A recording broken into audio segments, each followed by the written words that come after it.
Sa mundong puno ng pagsubok at problema, hindi maikakaila na ang ilan sa atin ay unti-unti nang nawawala ng pag-asa. Ngunit sa kabila nito, marami pa rin namang patuloy na lumalaban, nananatiling matatag, hindi sumusuko at umaasang ang lahat ng kanilang pagod at sakripisyo ay may maayos at magandang matutunguhan sa dulo.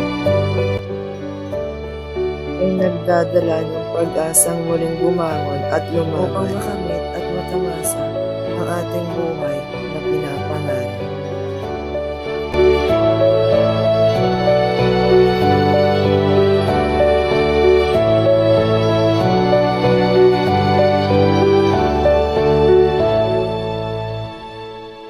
Magandang umaga po. Ngayon po ay gusto kong malaman kung ano po yung inyong pangalan. Ang pangalan ko naman ay Nati Palma. Ilang taon na po kaya ako? 29 years. Dahilan po kung bakit kailangan nyo pong pasukin yung ganitong business. Yung dahilan nyo po kung bakit kailangan nyo pong pasukin yung ganitong trabaho. Kasi ito yung libangan sa ako. Kailan po kaya kayo nagsimula?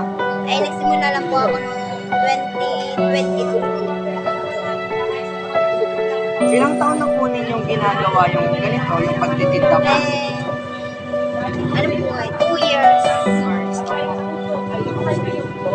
Paano po kaya kayo napunta dito po sa Mauban? Taga dito rin po ba kayo?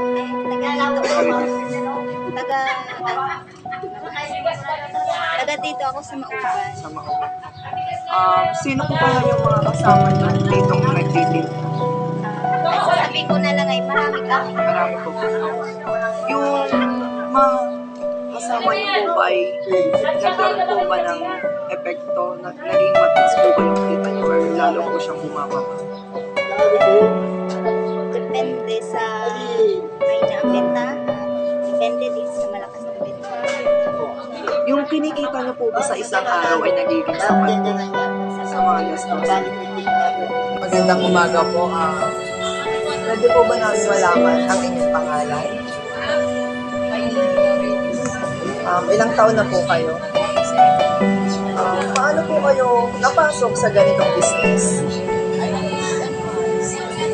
Para sa mga naisip ko maghanap po para sa mga. Mahirap po ba yung naging umpisa or naging maayos naman po agad?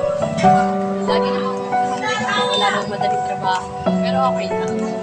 Yung sa kinikita niyo po ba sa pang-araw-araw ay naging sapat naman po ba? Para po matustusan yung inyong pangalan. Pero ngayon ay medyo hindi maganda. Siyempre, mahina sa dami na nagpapansin. Pero dati okay. Nag-saan po kaya kayo? Dahil lang 6'9". Signal po. Pag-5. Maraming salamat. Gusto po namin malaman kung ano po ang inyong buong pangalan. Ang buo kong pangalan ay Pilipina Talastas, Ilang taon po kayo? 66. Paano nyo po napasok ang ganitong business? Maliit pa ako sa lola ko, sa nanay ko, parang ganyan. Nakikita ko sa magulang ko, di ganyan din ang ginagawa ko hanggang sa ngayon. Pero ako matagal na magtitinda. 20 ako magtitinda. Hindi lang, baka mga 7 taon lang ako nagtitinda na. Ng pako, ng gapan. Ilang taon na po yung inyong ganitong tindahan? Nung una, ako'y nandun sa kapila, tapos ako'y umuupa. Ako'y lumipat sa naupa. Kasi mas maganda ako naupa. Yung kamusta naman po yung kita nung uumpisa niya pa lang po? Maganda, pero nung una, pagtitinda, kakaunti pa. Kaya makakasabi ka ng una. Pero ngayong panahon ito, sa dami ng magtitinda, buwan na mag-pandemic, natuto ang mga kataong maghanap buhay. Sa ganyan, sa ngayon, okay lang, nakakaraos din naman. Mas nagiging sapat na po ba yung kita niyo po ngayon kaysa noon? Pero mas maganda nung una kaysa ngayon. Sukang ang tawag. Sukang tentare. Mas maganda ng una kaysa ngayon. Pero ngayon, spread talagang gusto rin ng taong mabuhay. Okay lang. Yung ganyan ang pagtitinda. Limang piso. 35.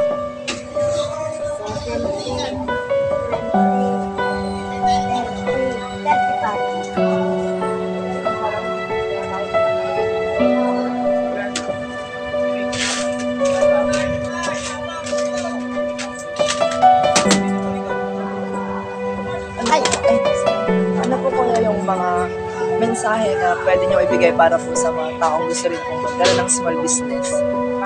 Bahay nang sa pangangatawan, kahit ba hindi tapos ng pag-aaral, pag gusto mong magtinda, tsaga-tsaga nga lang.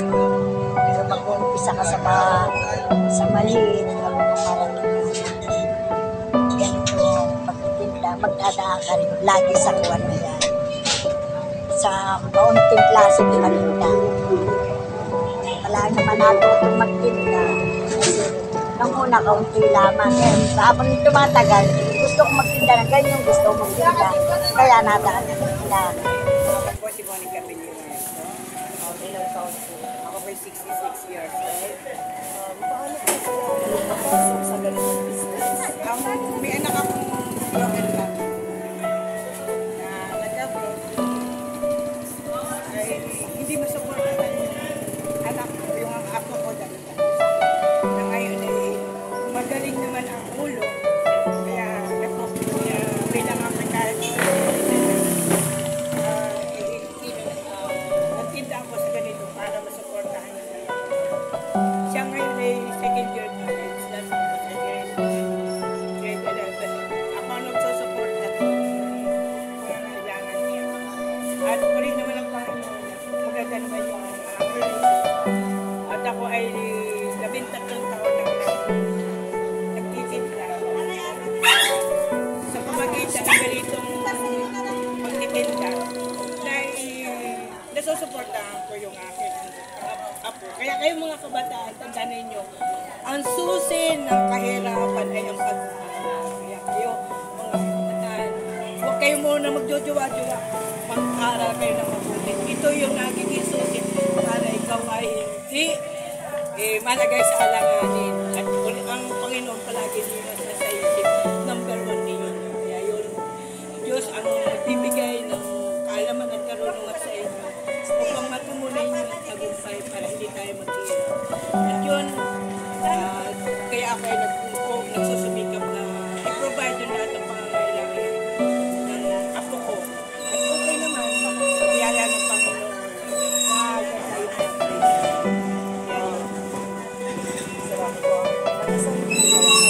ako ay yan nagaliwayway. Meron ako mga tanim na mga unang-unang kunay ko saging at kare. Di ba nga binagyo? Kaya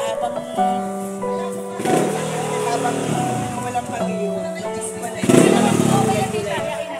galing sa Sariaya yung pinagyo. Kaya yun, okay naman, nasusuportin. Nagiging sapat po ba yung kinikita niyo sa Sa biyaya ng Panginoon, sumasapat naman. Hindi napabasa pa ba? naging epekto ng mga katabi niyo po? Magkakalit po kaya ba? Sapat po ba yung kinikita niyo? Kung gusto mo po, pahingi na lang po ito. Binili ko rin po. Bakit? Yun lang. Ayos naman. Ayos naman. Maganda. Ayos naman kinikita. Basta di ka ba sipag? Provide ang mga sa ating. Thank you.